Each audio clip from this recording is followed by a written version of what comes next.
for it, though the team with the easiest path is the Titans. They're the only team that doesn't need help. Just beat the Texans and they're in the playoffs. If they lose and the Steelers beat the Ravens, who are resting starters, then they go. And if both of them lose, then we turn to the Raiders, who would need to beat the Broncos, get some help from the Colts against the Jaguars to help break up a tiebreaker advantage for the Titans, and they would need to beat the Steelers on strength of victory, which means that they'd need a win from one of the other teams that they've played. So essentially, it's very complicated, but it is possible. But again, the Titans have the easiest path. Though not an easy opponent this week by any stretch. Texans are already in the playoffs as the AFC South champs. But with very little to gain by the way of seeding, they could choose to rest their players. That's an issue that Bill O'Brien addressed today. I would say that, like I always tell you guys, especially this week, is like I said in the beginning, we're going to do everything we can to win the football game. We need to get it sharper, on the practice field and on the game field relative to what we did against Tampa Bay. I mean, I know that, we've talked and hear a lot about our offense. Our offense has been very productive this year. We're in the top 10 in just about every category. We've improved in sacks. I think we were 32nd earlier in the year in sacks. Now we're 24th or whatever that is. I think our offense is a very good offense, but we need to do some things better, no doubt about it. So this is a very interesting layer to this game as far as I'm concerned, because straight up Texans-Titans, I don't know who I think is going to win, right? Either team, they're both good is the point that I'm making.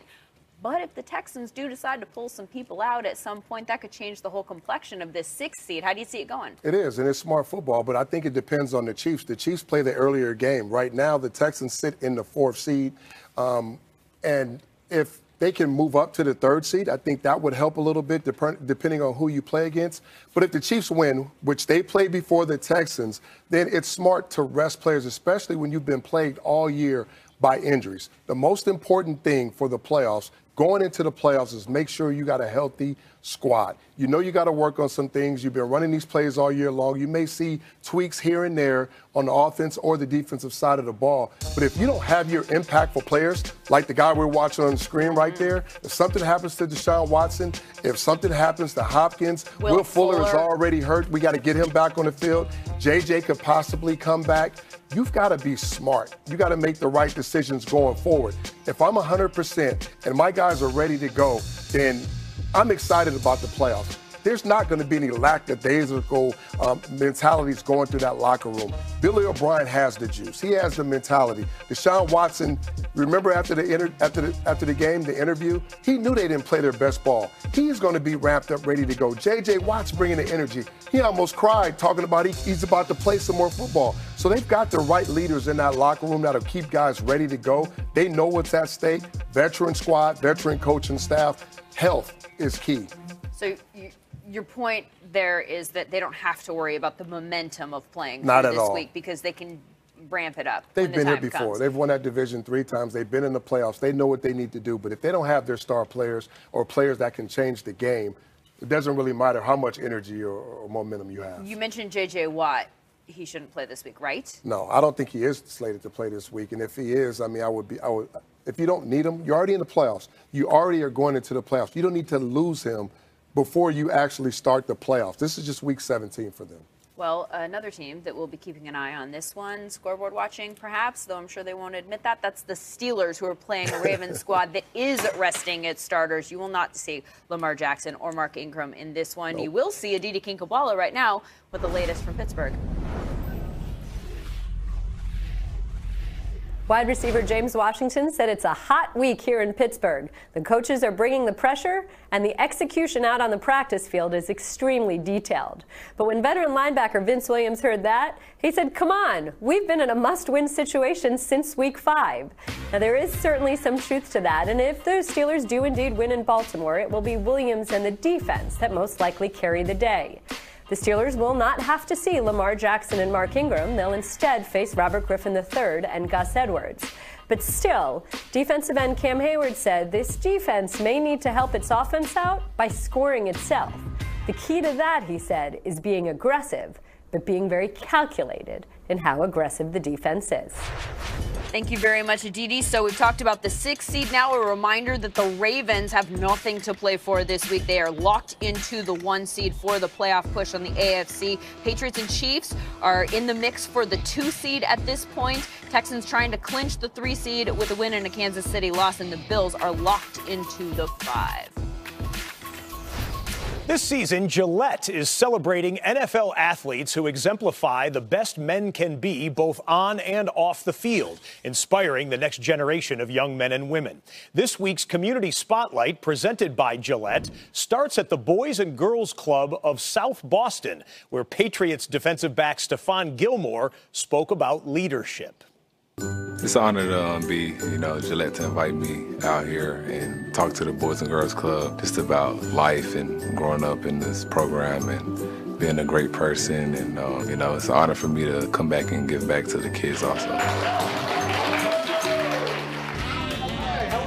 The Jets provided the same spirit of hope and inspiration for children from the Brooklyn Community Services Generation Jets Academy. How you doing? What's your name? My name is Eli. Nice to meet you, Eli. I'm James.